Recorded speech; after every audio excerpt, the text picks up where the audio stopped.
The 7 Artisans M35mm 1.4 is an affordable lens for the Leica M-mount system. Whether it's for Leica film or digital bodies or even adapted to other systems. But my review is going to focus on my usage on a Leica film body. So welcome back everyone, I'm Hashem, and if you're subscribed here you might have seen that I did my first lens review on the channel a couple of months ago on the Zeiss Sonnar 50mm lens. And since I quite enjoyed making that review and the reception for it was quite good, and on top of that, shortly after, 7 Artisans actually reached out to me and asked me if I wanted to try one of their lenses for a review.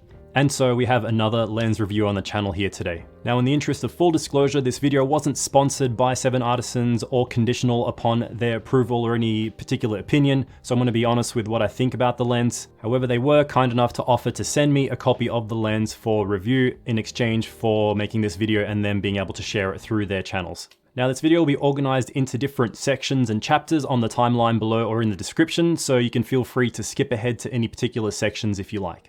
Now when they asked me if I wanted to try one of their lenses, I actually chose the M35mm 1.4 because I thought it would be something that was very different than the only other 35mm lens I have, which is the Zeiss Biogon Compact 2.8 lens, being a very different 35mm lens to the 7 Artisans one, which I'll go into more soon. The lens retails at $430 US or about 560 Australian dollars. So starting off, this section of the video will be about the lens itself and its usage. And the first thing I noticed when I received the lens is that it's quite nicely packaged, which gave me a good impression from the beginning. So it also includes this really nice leather case. It has a cloth bag as well, a metal lens cap, an optional focusing tab that you can attach to the lens, as I did, as well as information and a chart for calibrating the lens focus, which I'll talk about more in a separate section in the video later. So as expected for a 35mm lens with an f1.4 aperture, it is a little bit on the heavier and bigger side compared to something like the Biogon. I used it on my Leica M-A body, on which it did feel a little bit front heavy. Another great thing is that it has a built-in lens hood, which I thought was a really nice touch. So it simply just retracts into place. Now the one thing I would say about that lens hood is it doesn't really click or lock into place.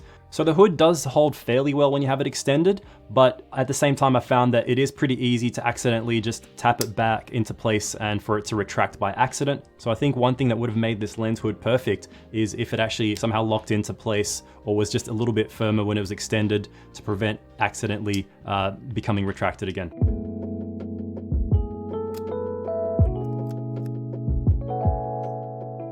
So as you can see, the lens is fairly tall, and especially with that hood extended, meaning it does have a little bit of viewfinder blockage that you may want to take into consideration. Now the focus throw of the lens is a little bit on the heavier side, but it is really nice and smooth to use. And I think it being on the firmer side might be helpful for accurate focusing, which you may be doing when using the wider apertures on a lens like this. Now the aperture ring is also smooth with subtle clicks at the full stops, but it is stepless in between those full aperture stops, meaning you can dial in whatever aperture you want, which is great, I guess, if you want to be accurate with your metering when shooting slide film, for example. So yeah, just generally speaking, after receiving this lens, it does seem like a really good value lens for the price. Considering the build quality, it's really nice and impressive with everything from the lens mount to the actual markings on the lens. So you can't really fault the lens as being a great value for money option. Now, let's go into what I'm sure everyone wants to see, which is some more image samples from the lens. So we're going to jump into Lightroom like I normally do with these videos and look at some photos I've taken on various films and organized into different categories.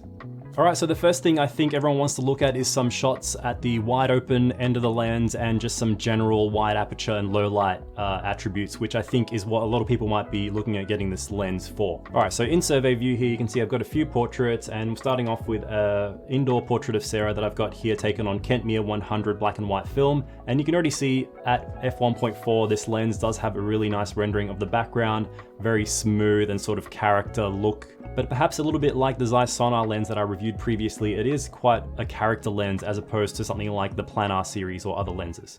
But moving through here, you can see that wide open, it does perform pretty well with a little bit of vignetting around the edges that you can probably see in these images here.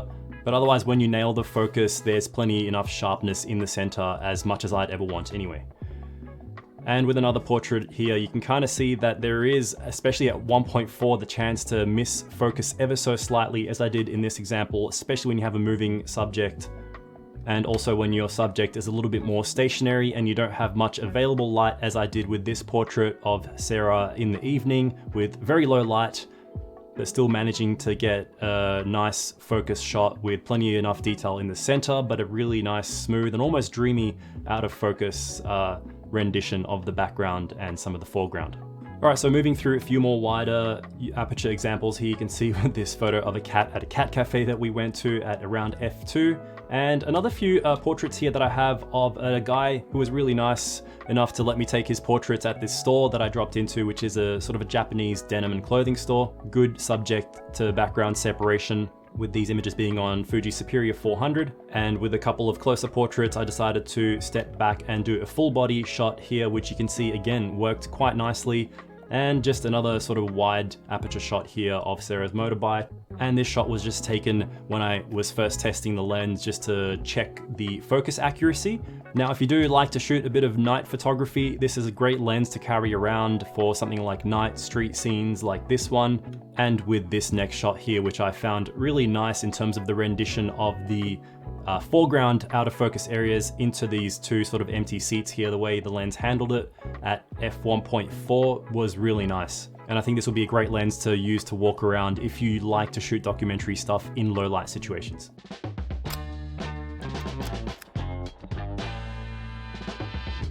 All right, now jumping back to the grid, what I want to show you next is some of the opposite end of the lens when it's stopped down a little bit, just to give you an idea of how it does perform when you choose to stop it down and get a little bit more depth of field. So looking at these shots here, you can kind of see it does sharpen up quite nicely. You don't get as much or almost any of that vignette that you saw in those sort of portrait shots.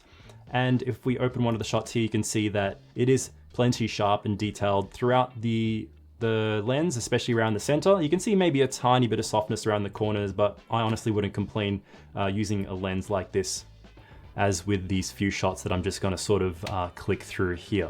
All right, now going back to the grid, as mentioned, I want to talk a little bit more about street photography usage of this lens, because for one, I do enjoy shooting a lot of street, especially on the 35mm focal length. It's my favorite focal length for shooting street, and I think maybe a lot of you guys watching the video might be interested in how this lens would perform as a street photography lens. So let's bring up a whole bunch of photos taken on the street here, and I know I have quite a few, so I'll try and breeze through them. But from this survey view, you can probably kind of get an overview of the fact that the lens can perform perfectly well for using it out on the street. Now, keep in mind, it is a little bit on the heavier side with that firmer focus throw, meaning it is going to be slower than using something like a Biogon, which I would look at as a street photography lens. But if you decide to use the 7 Artisans 35mm F1.4 on the street, especially maybe with this shot, which is at nighttime and it is a bit blurry and out of focus, but it does give you the ability to at least try for shots like that. Or with this one where I was able to be a bit more still, taken at nighttime, having that low light gathering ability is really nice. Again, if you like to shoot your street photography and documentary style stuff in lower light situations like this. Otherwise, if you're shooting in the daytime, performs really nicely. And once I was able to adjust to the sort of the zones on the focus tab, which I attached to my copy, it wasn't too far from where I would usually place my finger for zone focusing on any other 35mm lens, because it doesn't really differ too much. So again, with a nighttime street style photo here, you can see heaps of great sharpness in the area where the lens was focused. This would have been close to wide open, if not wide open. And if you stop it down a little bit, as with this situation, it renders colors and contrast quite nicely, as I mentioned before. This one was a very low light situation where I had to use a very slow shutter speed, so there's a bit of motion blur. But again, here you can kind of see that it is nice to be able to shoot these wider, slightly wider sort of focal lengths at nighttime when you want to. All right, so I'm just gonna sort of scroll through a few more of these street photography examples just to give you an idea, once again, of how this lens would render if you decide to use it on the street. All these examples were on Fuji Superior 400 that you're seeing, all these color film examples. And you can see, even though that's a 400 speed film with a bit of grain, the lens does render quite sharp with images like this one at f4 5.6 maybe, and same with this one. But yeah, quite enjoyed using this lens on the street. But once again, what I would say to you is that it is a little bit on the larger side. I did find it a fair bit slower to use, especially compared to my C Biogon. So if you look at it compared to that, and in some of the B-roll I've got here, it is a much bigger lens with a a slower focus throw and just a little bit of that delay in grabbing focus or even zone focusing when using it out on the street compared to something like that Bygone. But if you needed one 35mm lens to do everything, both low light work and street work, you probably can't go wrong with this one if you take that extra weight and size into consideration. All right, so the next thing I'll probably show you guys is not too far from street, but just some general, I guess you'd call everyday and documentary style shots. I didn't know what to categorize these last shots into. So if you look at the grid here, you can kind of see the last image samples I want to show you is just some everyday stuff that would fall into really who knows what category, but let's take a look anyway. You know, this shot of a car on the street, stop down, looks really nice. Again, at that cat cafe with Sarah, you can see that really smooth transition and rendition of the highlights and shadows, and it's got a little bit of that character and dreamy look, especially when you shoot it at the wider apertures where it might introduce a little bit of vignetting, as you can see with this shot here and with this one here. But it does have a beautiful dreamy look, so if you're after that, I think this lens would make a good choice. Again, just sort of scrolling through some of these everyday documentary shots. And back at that Godspeed store. So by the way, if anyone in Melbourne is into their Japanese denim or fashion type stuff, I definitely encourage you to check out Godspeed. And yeah, this was just one of those shots I took in the interior of their store, and just some more low light usage of the lens here. Back at Godspeed, just a shot outside showing off some interesting late afternoon light. Same sort of light here with an interior of a shop. A car corner, as every film photographer needs to shoot at least one of in their career.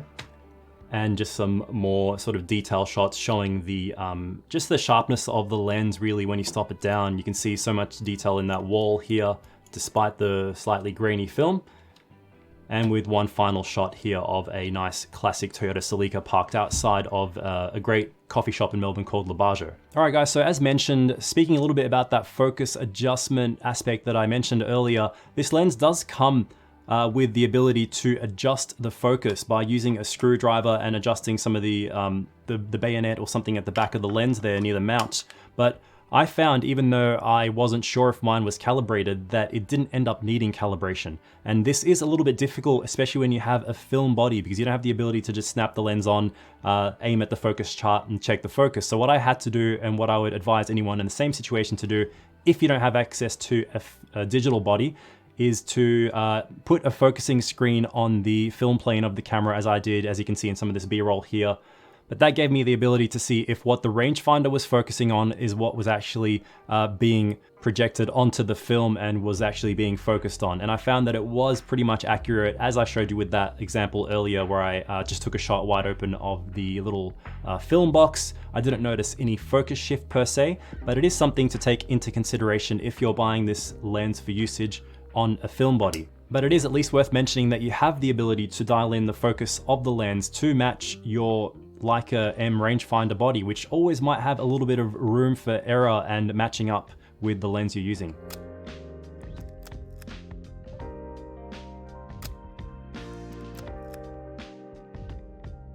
So the overall pros and cons of this lens. Now, I really love the general image rendition of the photos that I got back, especially on film. Perhaps if you're shooting digital, I'm not too sure, I didn't have the chance to try it. It may not match your expectations for sharpness, especially in the corners, but I found that it has a really nice classic and sort of character rendition, really good low light ability. The out of focus areas are quite nice. The center sharpness is quite good, especially when you stop it down a little bit. The ergonomics and usage of the lens I found to be quite smooth, especially with that focusing tab. I really love having a proper focus tab like this. Things like the built-in hood were nice.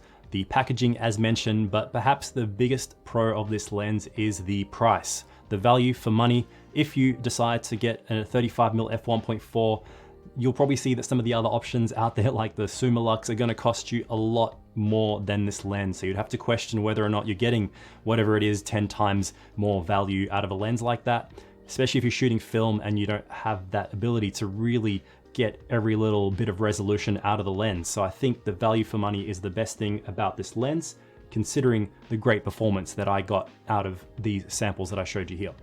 Now, on some of the cons, it is a little bit heavy and big. There's no denying it. It's nowhere near as small as the 35mm 2.8, but hey, it has an f1.4 aperture, so that's to be expected. The other thing, as I mentioned, is that lens hood can just fall back into place quite easily, so I wish that was a little bit better. All right, so overall, I think that this M35mm 1.4 from 7 Artisans is a great option. I really liked that sort of dreamy character look that I got out of the lens, especially with things like portraits. And I was pretty impressed with what I got out of it shooting street as well. For a one lens to do it all 35mm type of option. Let me know what you think though. Have you shot it on film or digital? Did you find any differences? What was your opinion on your particular usage of the lens? What do you think of smaller manufacturers like 7 Artisans really coming onto the market, putting out affordable lens options like this one? I personally think it's great to have more options out there, and I really look forward to seeing what 7 Artisans puts out in the future. So I want to thank the guys from 7 Artisans for sending me this lens, and you for watching this review. Let me know your thoughts in the comments below. Thanks for watching another Pushing Film video, and I'll see you on the next episode. Bye.